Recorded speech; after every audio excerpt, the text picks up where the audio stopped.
David Chalk. How are you doing today? I'm doing great. Thank you for having me on. You're welcome. You're welcome. I wanted to speak with you because you got an interesting story, man. You're a business owner and a millionaire, and you didn't know if you were going to make it there because you couldn't read. Is that how it goes? Yeah, I would qualify that by saying I didn't know that I didn't know I couldn't read. I just thought that the way I read, which was very difficult, we could talk about that, that is how reading was. And that I never really learned how to be an expert reader. But as far as I knew, I could read. The concept of not knowing how to read truly is real. The brain processes reading one way. My brain did it another way, and it made it very hard for me to read. So tell me a little bit about what it was like growing up in school, because I know you've had Ugh. difficulties with ADHD, and I've got ADHD myself, and it's pretty prevalent in my podcast. But Right. I had difficulty sitting down, paying attention. Reading wasn't really an issue for me. Reading was an escape for me. Right. It gave me somewhere to go and put my attention to. But what was it like growing up in school, being like having difficulties and knowing like, man, I just don't want to be here. What was that like? Very challenging, very painful. My story goes from the first moment in grade one. My mom walked me to school, and we were a couple minutes late, and we went in the classroom door. It was a bungalow building, like an old schoolhouse type one, and opened the door and went in, and everybody looked, and the teacher kind of welcomed me in, and my mom said goodbye, and the teacher said, "Well, David, why don't you come up to the front here and introduce yourself and read something from this book?" And I'd never thought about whether I could actually read because my mom read to me and I would look at pictures and words and I froze. And that was about all I remember for about 15 minutes because I passed out on the floor in sort of shock and fear. I went into fight or flight. And that was the first 5 minutes of school. And on graduation, I did make it through, but in the last couple of weeks before graduation, I was called into the counselor's office and he sat me down and he said, "It's my obligation to tell you, David, that people like you don't really have a lot of opportunity in life. You will probably end up on welfare with a very poor life or possibly even in jail." And like, what the hell? I had tried very hard through school. I wanted to be an aerospace engineer, but it looked like I wasn't going to be getting there. And yeah, a lot happened, but there was a lot of pain. I don't blame teachers, but back then there were a lot of teachers that just looked at ADHD and dyslexia, the inability to read, as children acting out and they don't want to. So I was put in the hall. I was given the strap. I was put in the corner. I was in the dumb row. My name was up on the board as the worst performers in the classroom. They would sort of take some kind of pleasure in letting other kids know. See, I ended up making the other part of the class look good. So they had a benchmark way down here, which was me. And, I knew I wasn't dumb, but, that's another story. What happened even in later years, in grades 10, 11, and 12. But yeah, I was singled out as a problem child, and school was my living hell. I did not want to go. And I fortunately had a really good mother who knew, from the early age that I was creative, I was a good thinker. And when I would come home, it would kind of be my reprieve that, we lived close enough to school that I could come home at lunch and I'd get away from all the kids that wanted to torment me. And that was my life. It was simply a matter of surviving the day at school, coming home to a family that welcomed me, and we would do crafts and read. She would read to me. Not that I wasn't read to, but my brain wasn't wired the right way. Man, I had a similar experience. Although I didn't have trouble reading, I had trouble with pretty much everything else. And it wasn't that I was stupid. It wasn't that I was dumb. I didn't I didn't have the attention span to sit and absorb things the way they wanted me to. Right. I absorb things kind of my own way. And like, if you handed me a encyclopedia, I would read that for information and I would soak that in. But I couldn't sit in a classroom setting and absorb anything, it seemed. And I went my whole life thinking I was just kind of dumb and I was going to be dumb. And it wasn't until I was an adult and I saw how dumb everybody else was that I realized that how intelligent I really was. Did you have a similar experience when you were did you have kind of like when you were growing up, then you reached kind of like a an adulthood of a young adult, did you kind of realize that, man, I can do this. I'm not as dumb as everybody thinks I am. Did you have that moment? Well, it took a little longer because in grade 8, I was pulled out of mainstream education and put into, at that time, mentally retarded program. Same here. That was my living hell because it was part of my school. Now all the children in there that already had their way with me for not being able to participate properly in the classroom now would see me coming walking out of this wing of the school. And again, I have to thank my mom at the time for fighting to get me out, but the damage was done and I went back into the regular curriculum. And I tried very hard. There was only one thing that I was really good in, and that was physics. And it tends to play out in a mind like I have, because it's spatial awareness. When you have dyslexia, you have that's why I became an airline pilot. We can talk about that later. But you have very good spatial awareness, and I could see shapes and how they would move in 3 dimensions in my head. I didn't realize that at the time. So, yes, I knew I couldn't be mentally retarded. I just thought that learning was hell. I didn't know it any other way. Like, why does everyone else in the class remember what they're told and me not? So I have a very low short-term memory. I cannot remember a phone number. Phone numbers were designed 3 and 4 numbers. So there's three because it kind of rhymes, 604-9182, right? Oh, when they came to the 10 digit where you had to put the prefix in front of it, no phone numbers. I cannot do more than seven. And otherwise, it bumps the whole thing out of my head. I still remember the day they did that. That wasn't that long ago. No. Maybe 10 years ago or so. Yeah. Yeah. And That's that was a day that I went, okay, that's it for thank goodness for iPhones. I don't have to remember them anymore. But that's about the limit. I can have a day where I'm working maybe on the living room and I go to the kitchen. Now, I don't forget why I go to the kitchen. I go to the kitchen to read something. Maybe there's a document on the wall. I come back and I sit down, gone. I go back out there again and I go, this time you're going to remember it. But with my ADHD, on the way back in, I have a thought. And I sit down and I go, gone. Third time. And I'm used to that. I don't get mad at myself for it because I know how I function. And I'm very happy. I love my life. It took me many years to understand that.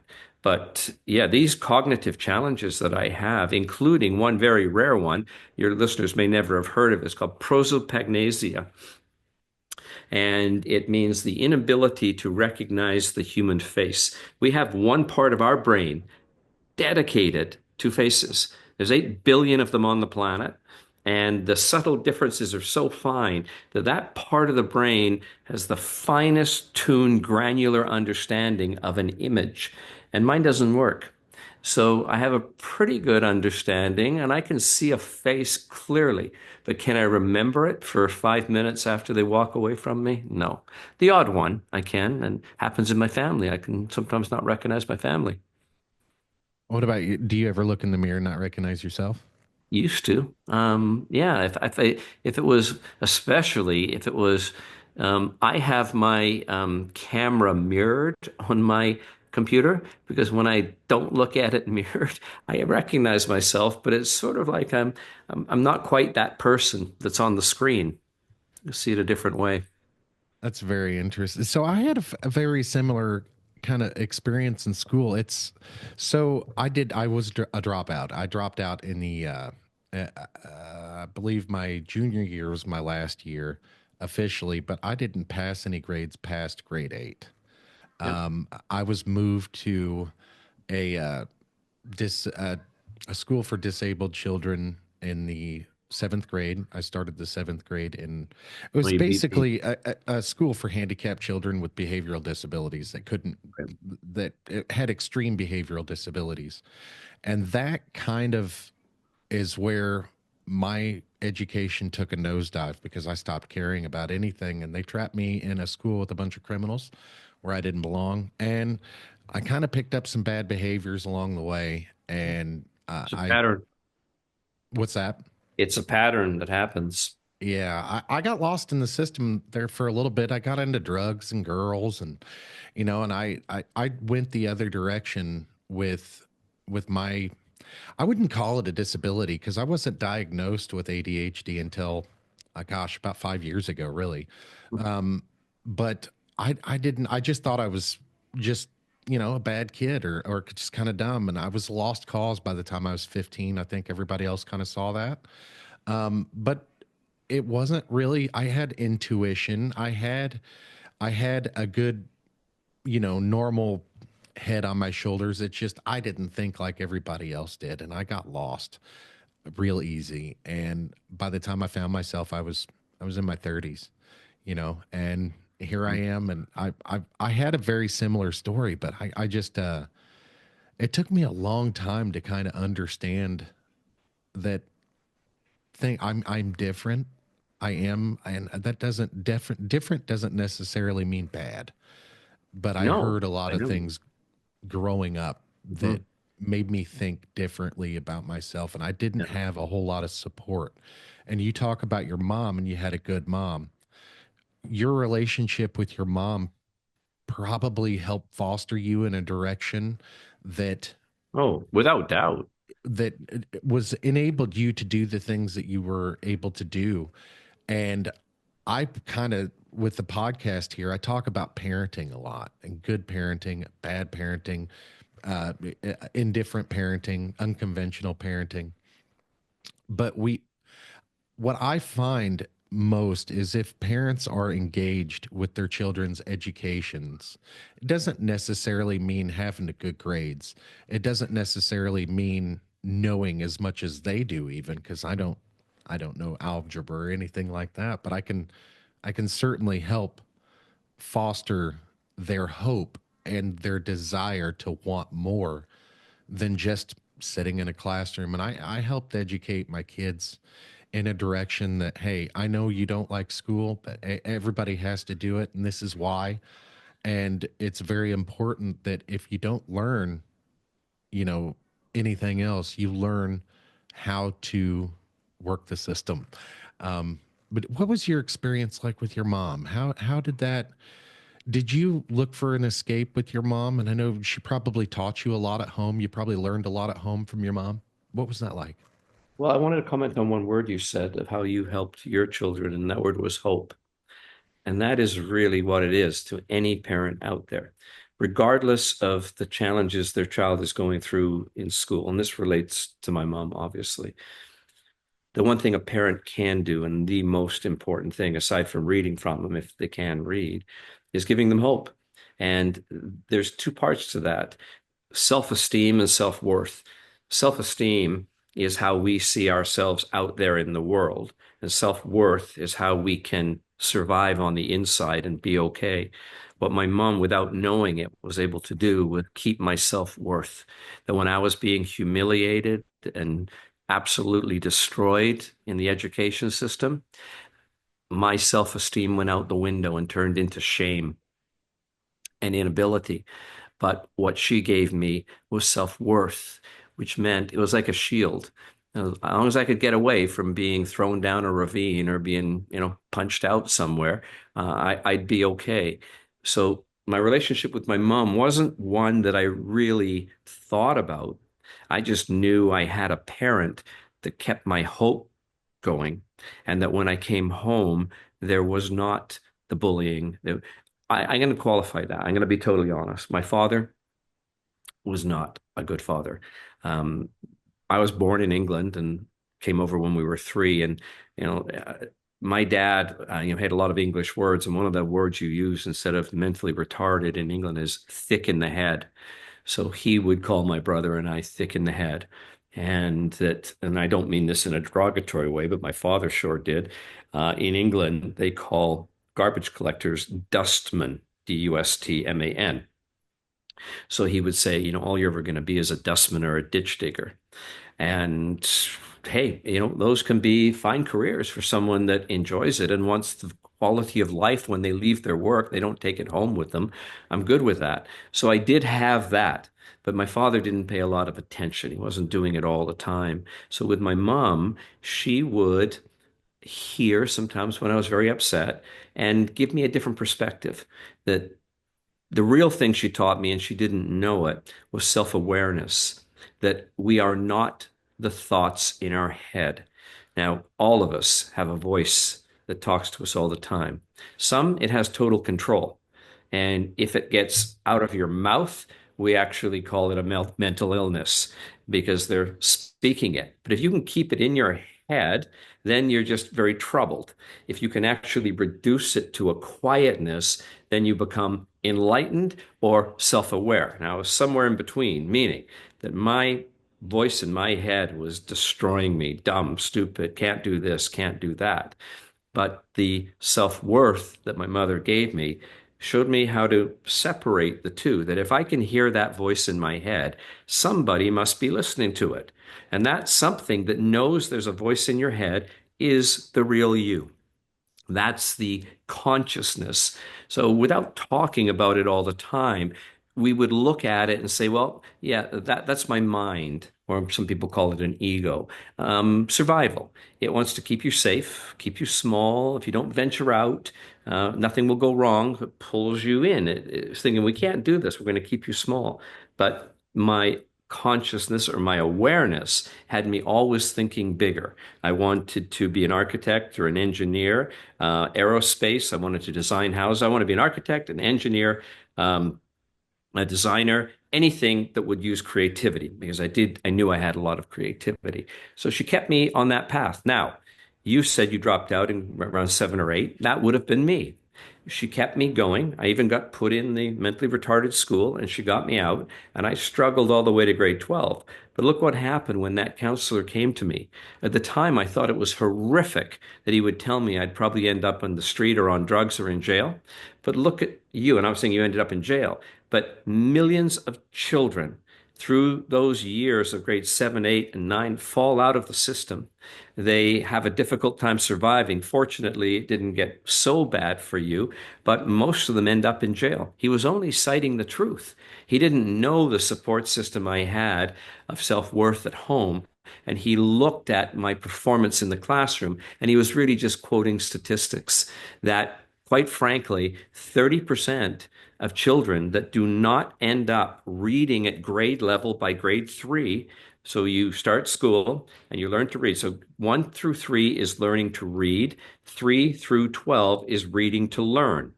And if you don't learn to read, you can't read to learn. So there's a study they do and determine what percentage of children in North America are reading at what they call grade level, so grade 3 by grade 3.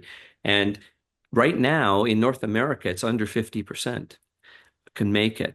And 30% of those, sadly, will end up in jail. The statistics are there because they can't survive, they can't make an income, and they start to believe they're a bad person. So the incarceration system can actually do mathematical calculations on the children in grade 3 to determine how many jail cells they're going to need about 15 years later. It's a sad truth. That's wow. That is a sad truth. Obviously, it's kind of hard to imagine that thinking in terms like that. There's a lot of things that I take for granted. Just knowing, You made it through. Okay. yeah, You yeah. scraped a little bit and got bumped a little bit in those mid years. I know I'm an anomaly. There's not too many people at my level. Like you said, you found out later in life you had these challenges. I was 42 when I found out. And I went and got tested because someone said, I think you've got problems, like real problems. And after the testing was done, the two doctors that were doing this day-long testing on me, their first word was, David, how do you survive? This is one of they didn't call it worst cases, but there's a spectrum, and you could be in the 50%, 80%, you're doing okay. But I was in the 1%. That means that I was one of the worst cases of cognitive challenges they had ever tested. So much so that I probably should have been not in jail for criminal or bad behavior, but that I wouldn't be able to survive, be able to read, get a job, understand, or think. That's how it came up. Yet at that point, you mentioned it earlier on, I had, and I don't base it on money, but I had already made my first million by the time I was 26 years old. And by the time they tested me at 40, they didn't know, but I had $100 million company. And they're telling me that I'm one of the worst cases they've ever tested. How do I survive? It's you're a survivor. That's how. I mean, that's an incredible. That's just I'm an anomaly. I know it. And I learned a lot from it. I'm happy to share some of the lessons that I've had through that because there's so many people that go through this like you. And there's so many people worse than what you went through and worse than what I went through. But through all of it, because of the awareness that I was taught, be aware that you are not your thoughts. Therefore, when you have a thought, you can judge it, you can park it, you can save it, but it doesn't mean it's you. There are people that truly hear themselves talking in their head and they run their life by it. Whatever that voice says, you're good, you're bad, we're going to do this, we're going to do that. I don't like this, I don't like this. Well, I know that many of the things I think I may not like are actually my mind keeping me small. It turns into an ego. So you can ask someone, what food don't you like? And let's say they say salmon. And I could say to them, okay, let's think back. What was it about salmon? What do you mean? What was it about salmon at some point in your life that happened? Oh my God, I was 9 years old and I was eating salmon and a bone got caught in my throat. And I go, see that? You don't hate salmon. You have a memory of something that happened unconscious that you didn't deal with at the time, and you associated it with hating salmon. And 99% of every thing we do in life, every decision, every judgment is based on those things. So I call this prediction machines. We look at the past unknowingly to project the future. So if that happened then, it could happen again. Living aware means you're right here, right now. I have my senses. Do I have any reason not to like salmon today? No. So what I did through life is I tried to flush out why does my mind tell me one thing, yet I'm aware that there's a reason for that. And by monitoring that my entire life, I had success. Not that I'm the only one, other people can do it, but my way through was truly trying to understand how my brain worked. that's interesting because again, I didn't do that until my 30s. It's a very interesting how being self-aware like that can change. I tell you what did it honestly. A few years ago, I tried psilocybin mushrooms, Hmm. and uh, it changed my life. It really turned m the way I think about myself and the way I think about other people and life and reality itself. It You, kind of go you, ahead. you experienced even greater than what I was able to create. You got out of your mind, they call it you're out of your mind, and you became conscious. And all of the things you felt and saw, you were actually now looking at your mind, generating your thoughts. And that's why for many people, it's this incredible experience because what you're able to do when we don't let that thing control us, invent, create, design, paint, so many people that end up taking that, look what they do. they developed, Picasso, many of the famous painters and artists all use that. Look at Lewis Carroll, who wrote Through the Looking Glass. All of them were experimenting, with those sort of, I'll just call them drugs for the time being, because it removes you from your mind and brings you to consciousness. So that what happens to you or did happen to you when you took it is the place I try and live. That's it's an amazing place actually, because not only do you have that self-awareness to deal with yourself and learn about yourself, it also helps you with other people as well. And it helps you to figure out how other people tick and why they do the things they do, how they believe the things that they do. Ideology right now, I'm just into ideology because it's prevalent in society, and we're going, you know how the pendulum swings. I'm sure you've researched history and stuff like that. If you're anything like me, you're interested in all things, not just a Of subset of course. things. But I credit mushrooms for changing my life. But you know what really saved my life was fatherhood. Being a dad.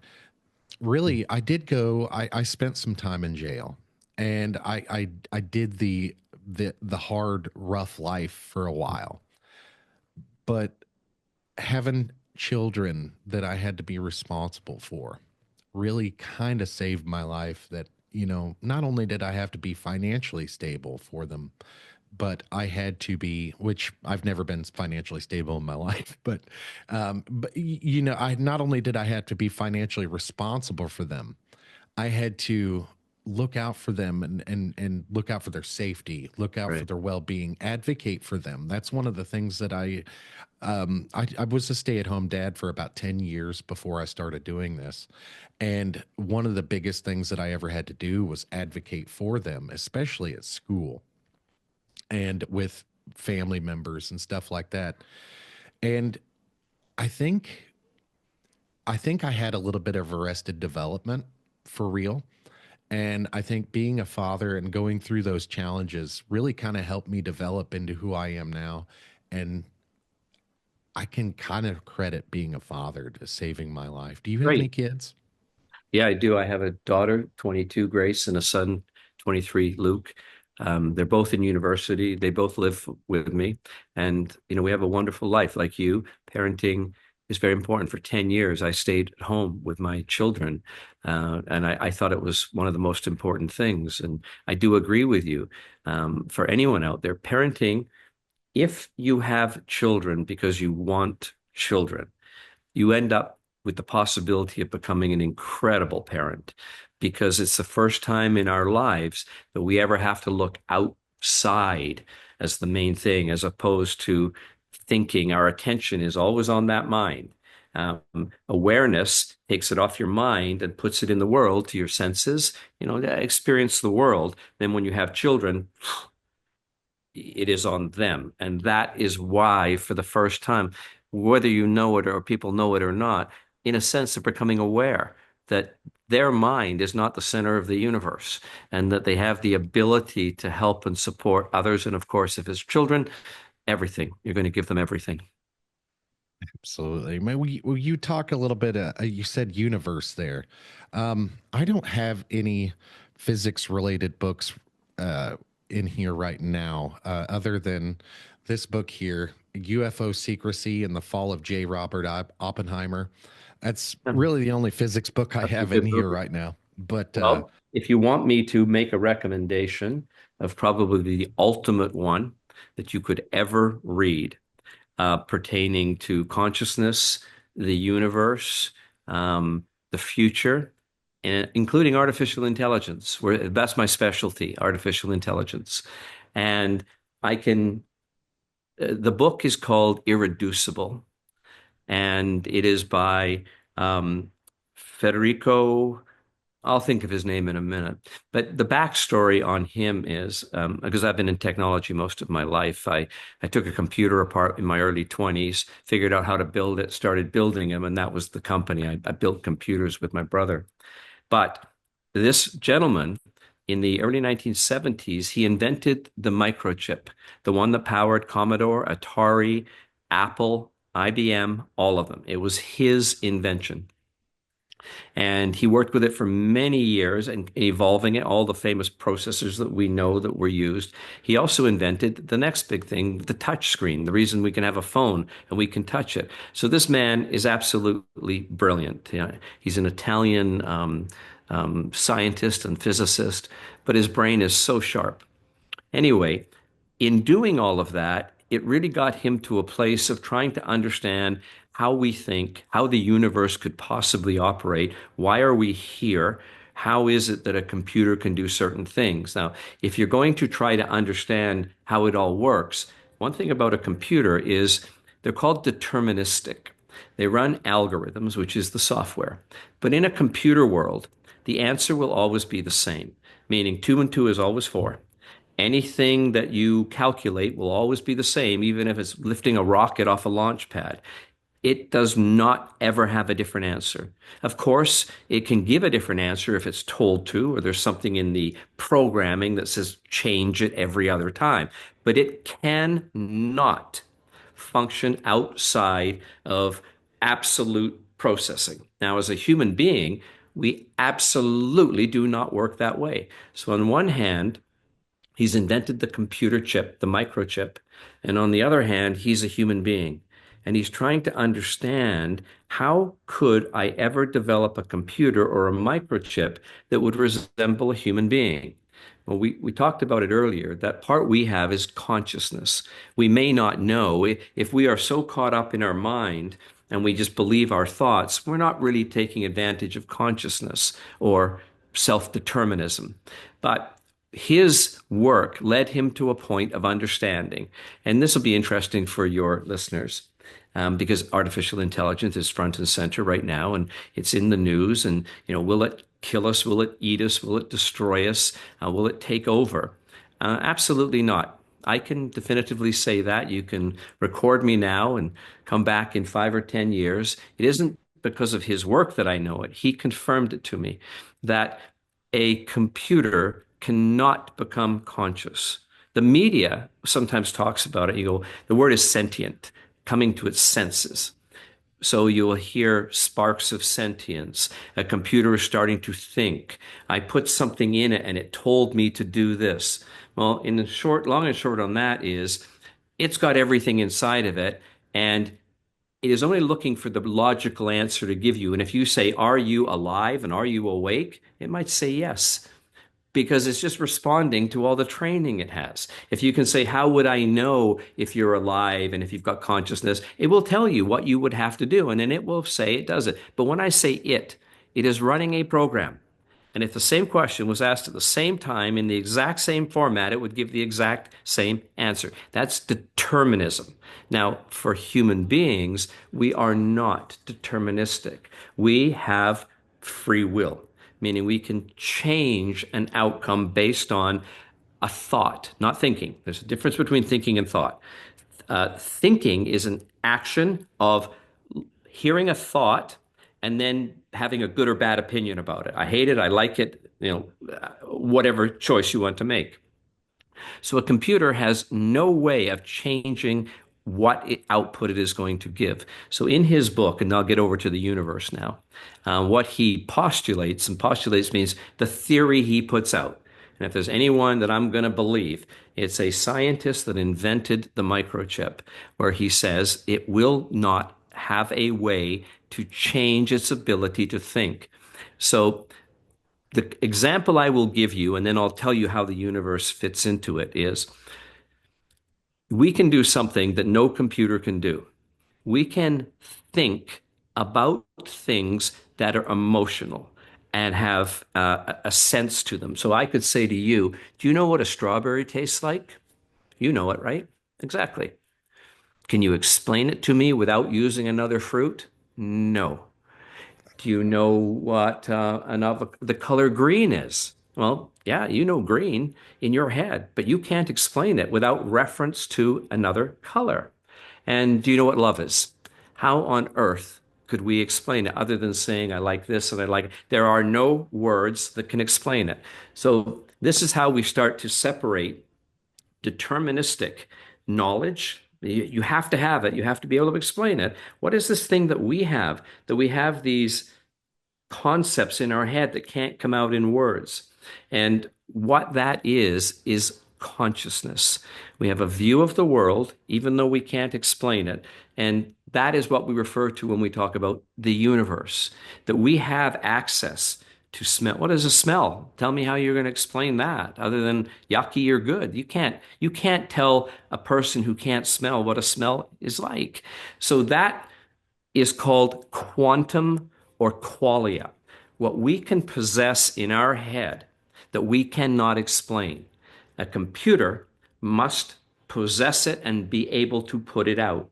And the separation of those two is consciousness. And so, for a human being, what we do, we live in this space of incredible thought and creativity, much like when you're on the mushrooms, that beautiful world. You were in a universal state, we will call it. When we decide that we want to do something in the world, we actually take that, and it's called a compression of this thought or a flattening of it, and we bring it out in words and we create it in this world. But as I just showed you, much of it can never come out. And those parts that can come out, not come out, are the experiences, the emotion, and the passion. There is no way to put that into a computer today or any time down the road, no matter what anyone tells you.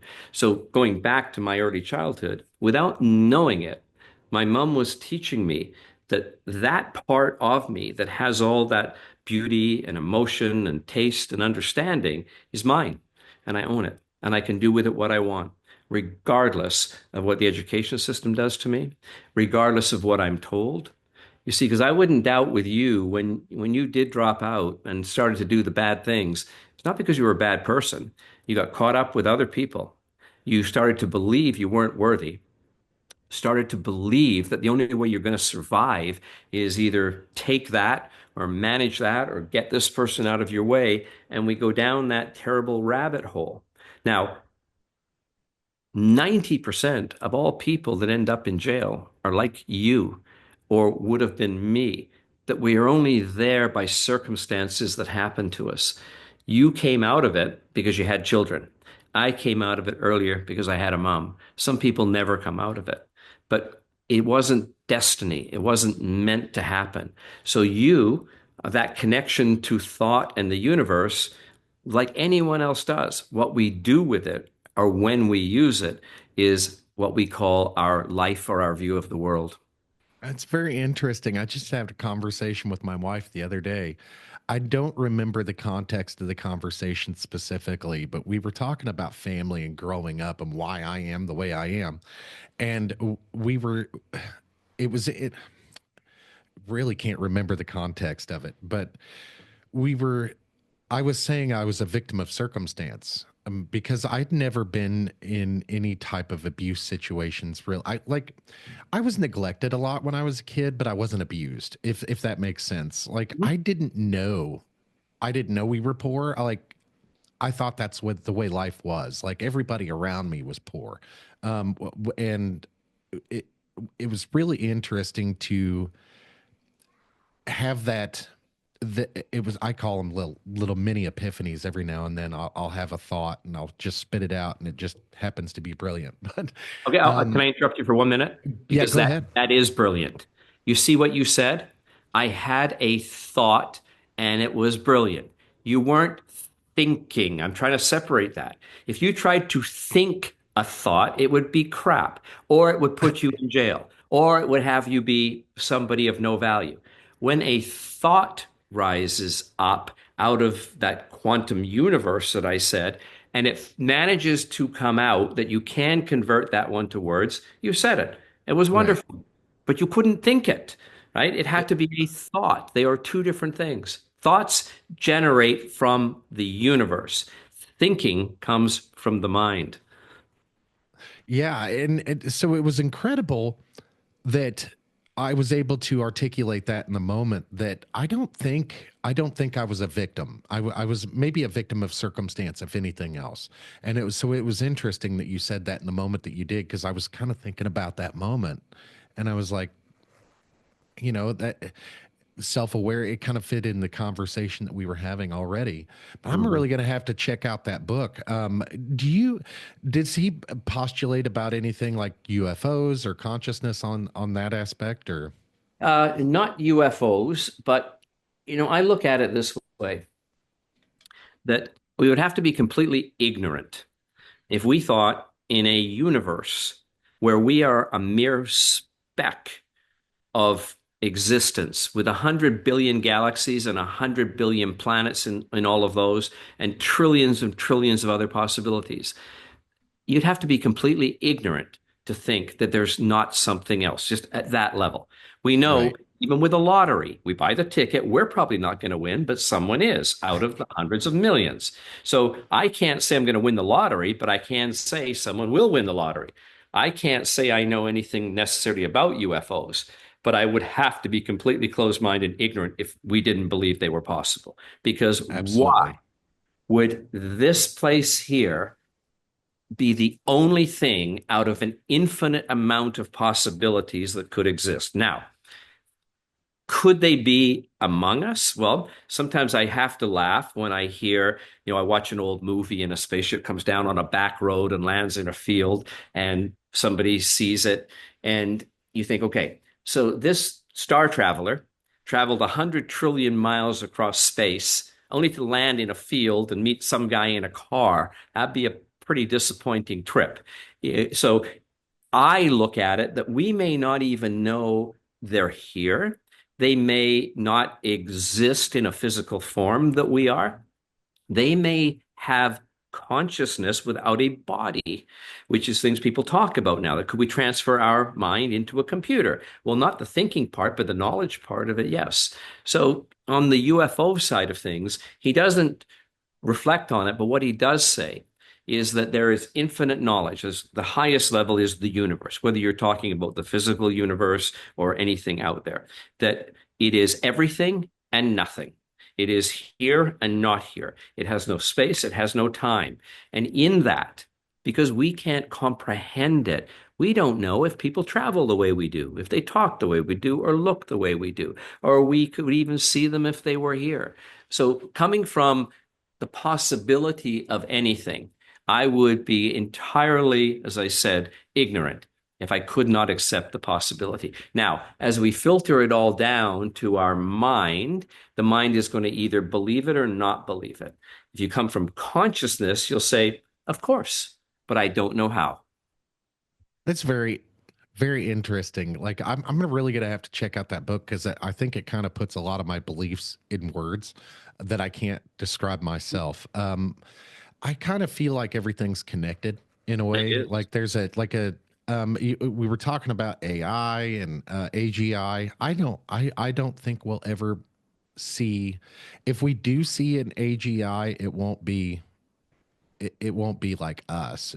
There's no way it'll be like us. And I absolutely 100% believe that. And I've always believed that. And so I don't fear AI. I really don't. What we have now is AI. It's not really AI, it's machine learning anyway. And I actually enjoy using it. The only thing I don't like is, what are we going to do for work? That's the thing. We're going to have to figure something out and fast, because it's going to take I'll give over. you a theory on that. And as soon as we think about it, it will be negative. If we get a thought about it, we will be creative. So the people that sit there and try and think so hard about what it's going to be like spiral in.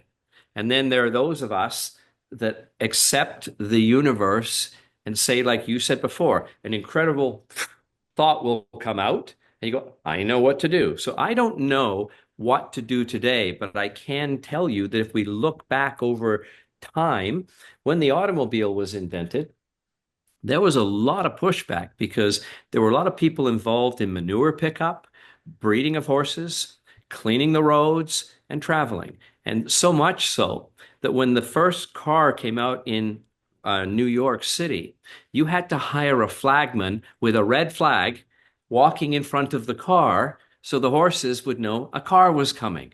It sounds preposterous when we look back, and they said that the car is going to be the downfall of humanity, but it just adjusted.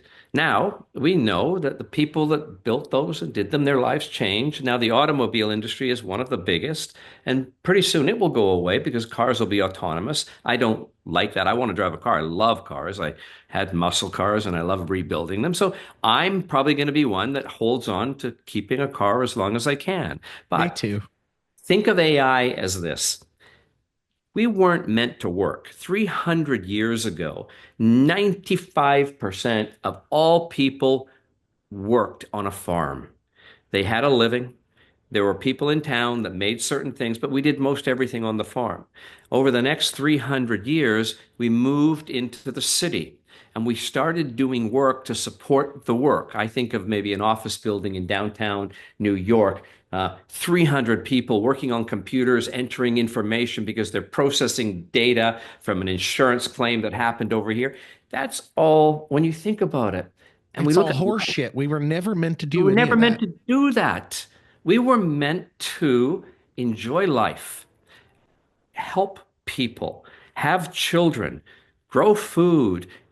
Now, we created this environment of workers needing to do crap work. So that's the thinking work. I think I will do this and I have to do that. Now, we've built such a society around it that it's very complex and we all live in it. But if we could imagine what it might be like in a world where the mundane work, that processing of paper, that handling of an insurance claim, that packaging of something wasn't necessarily wasting a human life. I went into an insurance company the other day and I was telling my daughter Grace, there was a woman at the front, like this, and flip over a page, do the next one. And I had been in there a year ago and I had got my insurance, same woman at the same counter, taping the same documents. To me, that's a waste of a life. If AI can come along and do that work, that repetitive, redundant, monotonous work. Of course, for that woman, she may not have a job right then, but her children will not end up doing what she's doing. So, what we do is we get very selfish when we think about work. We don't think about thinking not a good thing, but we don't think about what about the future? If we've come for 300 million years and we haven't wiped ourselves out and we've always evolved into whatever the new thing was, the wheel, fire, cultivation, metal, the industrial age, the internet, we make it through. But whenever we are in that bubble and that bubble is starting to change, it's about us. What are we going to do for work? Well, you have to start to have a thought about it, not think about it. Now, individually, some people will be challenged, but people like me and people I talk to, I give them the understanding that they can do anything they want if they are now ready to be open to the universe of possibility about it. So today, as AI comes in, and maybe 500 million jobs or more will change, but 5 or 10 years from now, we would look back and go, can you believe somebody sat in front of a computer and entered it? Somebody actually put things in a box and taped it closed? That would be like saying you're waving a flag out in front of a car to warn a horse. Well, that's interesting that you say that because data entry is already going away. It's already being taken over by AI, and I actually like that. The the thing that I struggle with is because we talked about it a little earlier. The world does need ditch diggers. Mhm. There's going to be, It'll of be course, it'll be a prize job in the future. Right?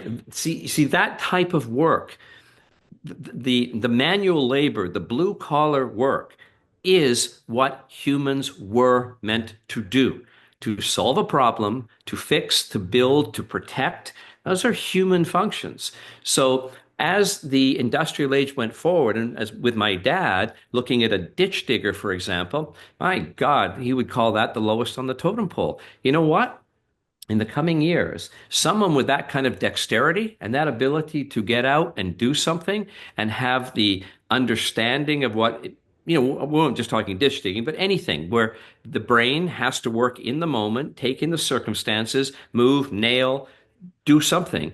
That type of work is going to be exciting. It's going to be in demand.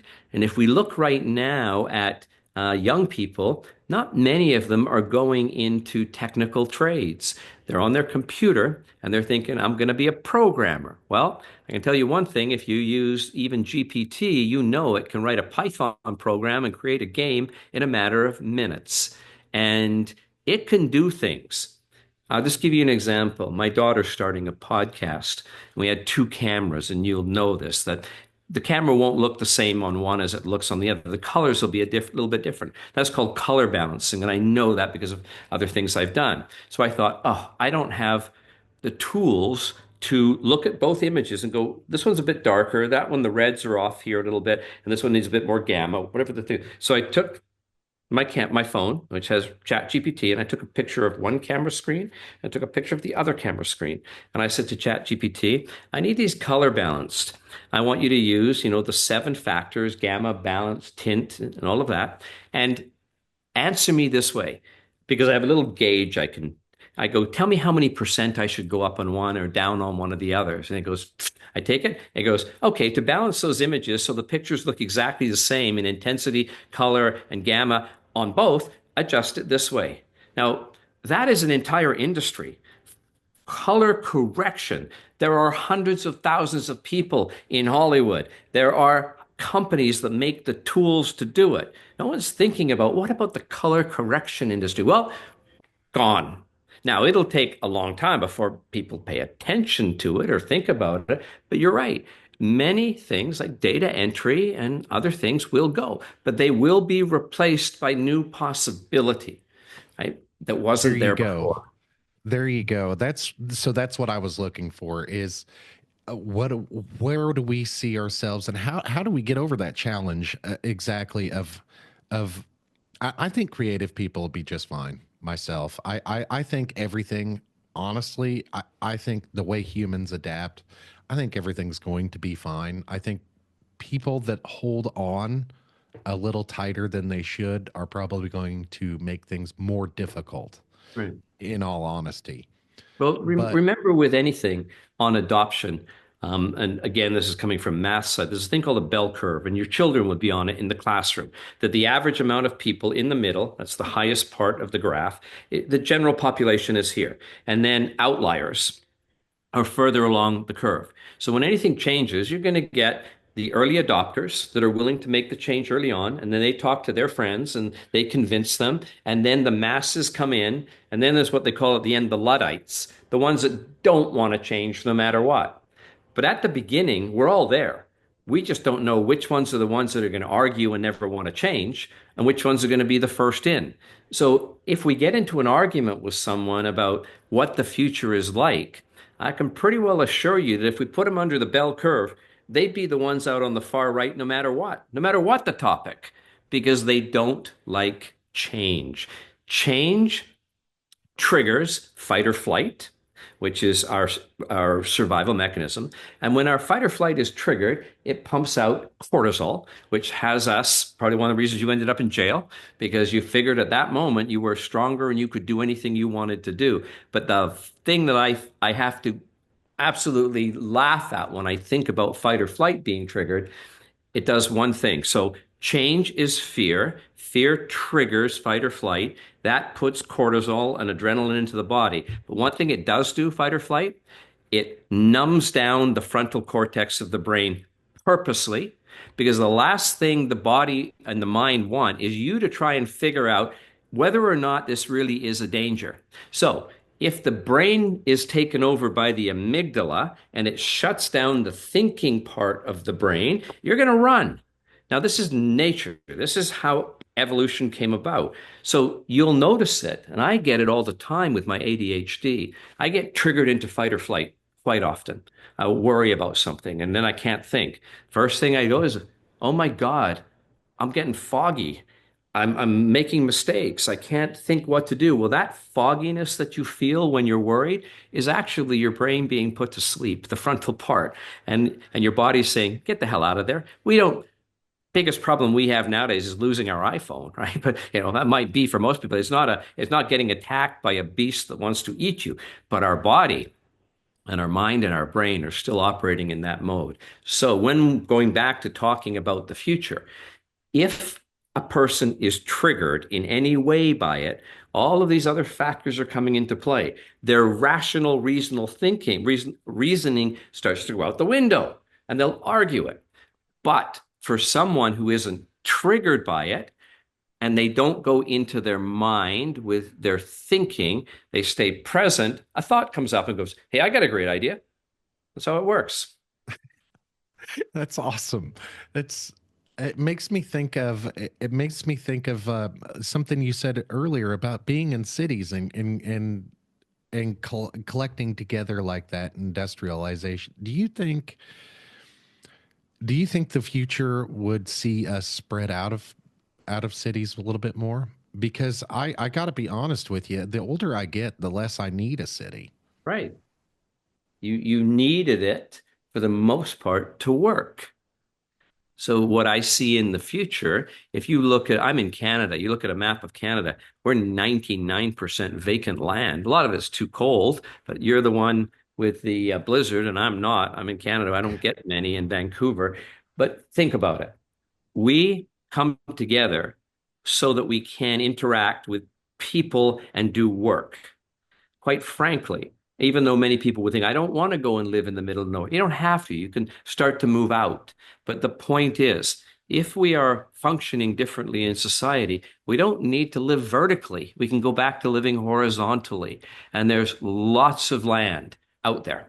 And right now, there's a word of insight. If you want to have a thought, think, okay, if it is really changing, and I'm worried about it, maybe I could start to move away and I'll get the land cheaper than anyone else got it. And then there'll be more people around, maybe every mile or so. But that is how you think about it. You don't say, well, I don't want to live in the middle of nowhere. Well, you won't be living in the middle of nowhere because a lot of other people are going to move out, but you won't be living packed in like that. So this is how you have to deal with it. If 200 years ago, I had thought about what would happen with computers, and I would be scared of them, I wouldn't do anything. But if I could think about computers and go, you know what? There'll be office towers where thousands and millions of people will go to work stacked on top of each other, and that land underneath it will be worth $100 million a square foot. Yeah. I couldn't think of that, but there are people today that have thoughts of what the world might be like. We don't know. And those are the ones that will prosper first in it. Because when we think about it, we're going to think negative. Yeah, and then we got people like Elon Musk who just throws spaghetti at the wall and sees what sticks. You're I right. uh I really we've talked about we've went over so much over the last hour here. So getting back to That an hour? yeah, it's been almost an hour, yeah. So getting back to the aspect of school and the way you Oh, learned yeah. how to That's where we read. started. Yeah, the way you learned how to read, how is that different than what we're taught in school? Right. Okay. I'll give you that one in a quick summary because that's my passion. That's what I do now. Reading is taught by memorization and guessing. I know that sounds ridiculous, but that is how it works. You look at a page, is that a cow or is that a goat? Now, what word is that associated with? And what's the first thing? G. Okay, so remember, if you see a G and it looks like that, that's a goat. Now, ridiculous, right? So then came phonics, which had us sound out the letters of the alphabet a little bit more. Well, for more than 50% of people, you can't. I told you I've got almost zero memory. If I have to memorize, I can't. So, what neuroscience, studying of the brain by looking at electrodes, they thought, is it the person or is it the way reading is taught? And what they discovered was If you teach people to memorize and guess words, only about half the people will learn how to do it. The others will not, and they will be called dyslexic or learning disabilities. But it's a teaching disability. There is no such thing as a learning disability in the masses other than someone with a real cognitive problem, like the people that were in that classroom and the program you were put into. Probably 10% of those people may have a mental challenge. We can't control that. It's real, but not half the people. Like 54% of everyone in North America is learning disabled? No, it's got to be teaching disabled. So the process I went through learning was, what if we didn't learn to read the way we read? What if reading, there was a way to put it in the brain and without reading it first, watch this. There are 26 letters in the alphabet, right? And there are, not many people know this, but there's only 44 sounds. Abacus, all of those things. There's 44, okay? We can put a man on the moon in 1969, yet we can't take 26 symbols and 44 sounds and put them together in combinations that we understand how they go together. Like cat is k-a-t. It's 3 symbols and 3 sounds. Now, what I'm doing, I'm using artificial intelligence and I'm programming, or you don't program it, you train it with a couple of really important things. One, that it knows every combination of a sound, the 44 of them, not too hard, and it knows all the symbols. And what it will do, it will talk to you in a very, incredible way to get you to pattern recognize, not reading, pattern recognition. Now, we know that when you learn to play the piano, well, we have 44 sounds in the English language. A piano has 88 keys, but people can master the piano. And then there's all those sounds and those chords, and you got to have a musical ear. How does anyone ever learn the piano if half the people can't learn to read? Because you don't guess on a piano. You don't go hear a song and go ding, ding, ding, ding. No, you're taught the code. You're taught the notes. So what I'm doing, I'm teaching the code behind the English language. So if you say a word, the artificial intelligence has you understand the sound that comes out of your mouth and how to turn it into a symbol.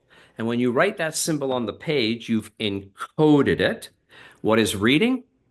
Looking at it and decoding it. So if you can put it on the page, you can lift anything off. So I'm going to be teaching reading by understanding, I'm not going to call it a secret code, but the code of how letters and symbols go together. One other thing I do have to teach is I train it on emotional understanding.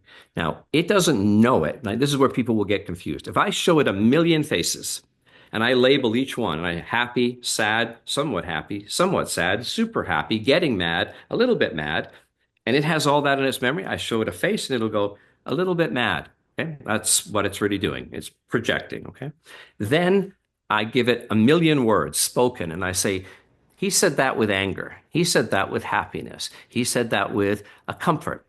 Okay, it's learned a million. Now you talk to it and look at it. It will tell you exactly, it will know exactly how you're feeling. So when it's teaching you the way I'm teaching, looking at you and hearing you, it's adjusting how it communicates with you by how you're feeling. It'll adjust its mood to your mood. That's all I have to do. But at no time does it know if you're happy or sad. It can calculate whether you're happy or sad. At the end of that, we now have a system that will work with you one-on-one, teach you the code to the English language, not even have you read for a couple of months. And when you do look at the page, because you know how to code those words onto the page, you lift them off with reading. And from what I believe, when I finish developing this system, and have it. I'm going to give it to most of the world for free as my plan, especially people who are incarcerated, because I know they didn't mean to be there. Veterans coming back that are suffering. There's so many people that really had, a circumstance of life that I want to give them the ability to learn to read. And when that does happen, if we gave it to a child, let's say they were 4 years old, by the time they go into grade 1, I can have them reading at a grade 4 level. What would that mean? Right now, we have over 50% not even able to read by grade 3. And That's when I incredible. teach them this different way, and And it can scale, meaning it can teach one or a million people all at the same time. They'll go to school happy and able to read and enjoy it and be present, which we talked about at the very beginning, aware of the room, not stressed that they can't read.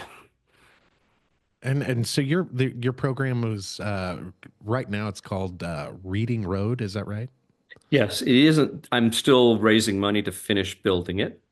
It's called Reading Road, and it's readingroad.ai, but I'm not here to plug it by any means. People can put their name in, and I will provide it for free for anyone who does register for it. And I should have it completed in about a year. And when I do, um, mark my words, it will be one of those things. Somebody goes, "Why didn't I think of that?" Education Yeah. system has been going on for 100 years. And anyone in AI goes, well, I was working on all these other AI things, but I never thought about how important reading was. Right. So, yeah, it'll probably get one of those. I could have done that. Well, then do it. I'm like, why me? Why do I have to be the one to Yeah. change how the world learns to read? But Well, are you a fan of movies? mhm. If I can So, have you remember, ever seen the movie Arrival? I think so, if you remind me. It's a movie about UFOs coming down to land on the Earth, and it's aliens, and they want to teach humanity. They have a weapon for humanity to use against this. Yeah, I don't remember it in detail, but I've seen it. Yeah. Yeah, so while you were speaking, it made me think of the movie Arrival because one of the biggest issue or one of the biggest things in that movie is a universal language. Hmm. The the beings came to Earth and they wanted to teach us a universal language and how to use a universal language. That made me think of that because I think having a universal language, it would be a peacekeeper. I think Oh, absolutely. one of the So biggest much issues on Earth is because misunderstanding. yes, Hmm. yes, and I don't know why it made me think of that particularly, but you were using an AI to design that system, and you were it just it made me think of that because I get it. I'm just trying to 54%, right that's a now large number. get the people to learn the one language we have. Yes, Someone yes. wants to come along with the universal language. I'm totally okay with that. But right now, in North America, Canada, and the US, there's 160 million people that can hardly read. So Yeah, and let's literacy is a huge issue. huge, right? And it's not the fault of the child. It's the fault of how it's taught. I told you it's memorization and guessing. And in the 21st century, when I tell someone that they go, "Oh, it can't be." No, I've heard of this thing called phonics and yeah, whatever. How many people can't read? Over 150 million? Something's wrong. Yeah, my 5-year-old's teaching himself phonics. Hmm. He's so the way he likes to learn how to read, and he loves books, and he always has. He has autism, Mm, and so he thinks of things and does things a little differently than we do. of course. One of the things that he likes to do is he likes to listen to someone else read books while he's reading along, and he seeks out videos of people reading books. And I told my wife, I said, that's phonetic learning right there. Hmm. And she says, well, what does that mean? And I said, he's listening Yeah. to how the books and he's reading along with it so he can get Brilliant. it A is. And sense. he taught himself that. And I was, it was You know incredible to what? watch that. That is very, very creative thoughts come not thinking because if you said to him, I want you to figure out how to learn to read and think about it, no, he had a thought and went, you know what, if someone read it and I hear the word and I see the symbol on the page, that is roughly what I'm doing, except I'm putting a little bit more behind it. So he's actually inventing very much what I'm telling you, that it isn't about guessing the word, he's hearing it right here. And if Yeah. hears the word elephant and he starts to see it on the page, that's elephant, then he's learning a lot more than someone trying to figure out what that word is without even knowing what it is and how it fits into a sentence. So top marks. You know, who knows? You might have the next Einstein and on your hands and I just worry about that believe. sometimes because he the way he does things, man. He he's smarter than all of us sometimes. Like he's very for an autistic kid. man, his EQ is really, really high. He's very, very emotionally intelligent. Like he can guess how I'm feeling from just from across the room and seeing me for the first time in the morning. He said, "Dad, you having a good day or what?" You know So it's what? I mean, you need to look into this more because, I study the brain so much. I just got back from Stanford. I got invited down there to Future of Education with AI to talk to them about, what I've learned and what I'm studying. But I'll tell you, with your son, what you're telling me right now, these are very creative things because when we're born, we are born half baked. Our mind is not telling us what to do. And then we have, as I said, these things happen and it gets more control. You don't do this, you don't like that, we don't do that. Well, your son is living without the pressure of a mind conflicting what he sees in the world. So he has a thought, and the mind doesn't say that's a stupid thought to him. He just does it. He sees you, and he doesn't go, well, my dad wasn't that happy last night, so he probably shouldn't be happy in the morning. No, he's using his senses. He's looking at you, and he's going, hey, he's happy. And he's not letting his mind tell him these things. So he is living without even realizing it, much more conscious than 99% of people. Because look what happens when we start to freak out. Someone will say, come to your senses. What does that mean? What do you see? What do you hear? What do you taste? What do you touch? What do you smell? That's the world. Okay. That's what he's dealing with. The rest of us, if we're not conscious, we see it all and we don't pay attention. We go in our head and go, that's good, that's bad, I don't like that, I don't want this. That's your mind. When you're with your senses, like your son, he is using the very thing we were created to do. Be present. What's my dad? He's right there. It doesn't matter what he was before. I see him right now. Okay. Now I hear a word and I see it right on the page. He's not going, I don't know that word. I can't think of it. I can't remember it. He's present. So, top marks. man, this has been such a great conversation. I, I think we're going to have to do this again sometime. Sure. Yeah. So when do you think your program will be up and running and ready to go?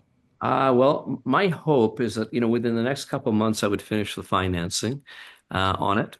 Um, then it would take me about 7 months because I have a team ready to go on it. It usually takes 3 or 4 years, but because we understand it implicitly and I've been working on this for years, we know what to do. We're not trying to invent something. We're using all the science, all the understanding of the brain, all the methodology, and we're just training AI on it. We don't even have to write the AI. It's not just ChatGPT out there. There's hundreds of AIs that are language models. So we will use one of those and then we will make it available. So, we're giving the safest within a year. That's awesome. As far as AI models go, I don't use any of them really except for Meta's AI chatbot. I really like that one. They've given it a voice already. And I don't know if ChatGPT has that or not, but you can hit a button and have a conversation with Meta's AI. And I really, really like that because of my attention span. I can just hit the button, ask it a question, it answers me in voice. So Yeah. Uh, you know, I am absolutely blown away um, by how quick. I mean, I've been in it for a long time, but I was just going to show you something right here. Watch this. You just got one more minute. Okay, I'm going to bring up Chat GPT, right? Just one of the most common ones, and I'm bringing it up in visual mode. Okay, and now it's looking at you. Okay, so I haven't told it anything. Okay, so I'm going to just tell it. I'm on an interview with a gentleman on a podcast. What does he have on his head? It looks like the gentleman on the podcast is wearing headphones. And what do you see on the desk? I can see a microphone and a few other items on the desk. It looks like there's also a small green object. What about the blue thing? What would that be? It appears to be a blue cup or mug on the desk. That's where we are with AI, but it has no idea what it is saying. It has no idea. Oh, no, you don't have any idea now. She's arguing with me. That's only because she knows what an argument is. But the point I was trying to make is it's pattern recognition. It has seen a million headsets that it's been trained on. And when it gets that pattern, it then tells me what it is. It has no idea. Yeah, I'm pretty excited for the way where AI is going. As a matter of fact, with my son, my 5-year-old, I was wanting to find him an AI companion eventually. There's nothing really out on the market right now I can access. I'm sure there's programs being worked on for an AI companion for a child with autism, but I thought, what other what's the best companion he could have Yeah. as as an adult with with his It's with his funny that, autism. yeah, it's funny that you would bring that up right at the end because Reading Road is a companion. You see what it does? Okay, It starts yes. with you when you're very young. It knows exactly what you know. It teaches you new things. Part of the reading is, what do you want to read? Why don't we write a story about sailboats? So it's all there, and there's an onboarding by the parent or by the user. So yeah, people are working on And it. like you were saying, the best teacher that you could possibly have is Mhm. yourself, right? Right. So that is what is behind Reading Road. Now, one other thing I will give you, a friend of mine, it's not available yet. I think the name of it is called Movie Me, Movieme. She is developing artificial intelligence for autistic children to learn to understand more about their environment. And that's Okay. probably still a year away. But yeah, AI is going to be wonderful because it's a companion for an autistic child to have them understand their environment better. That's awesome, man. And I tell you what, I'm going to I'll probably wait a little bit, a few months, and I'll probably reach out again and see Yeah, how you're I doing would and love it. see how the program's coming along. But I think that's a good place to leave this conversation for Been a now, long David. one. And it has, and it's been a great one. And like I said, we're gonna have to do this again for sure because we broke into so many different things in there. And I want to talk to you about Canada eventually, and I want to talk to you about theoretical science and stuff like that. And because I'm way big into theoretical science now, so. I'd love to Um, talk about it anytime.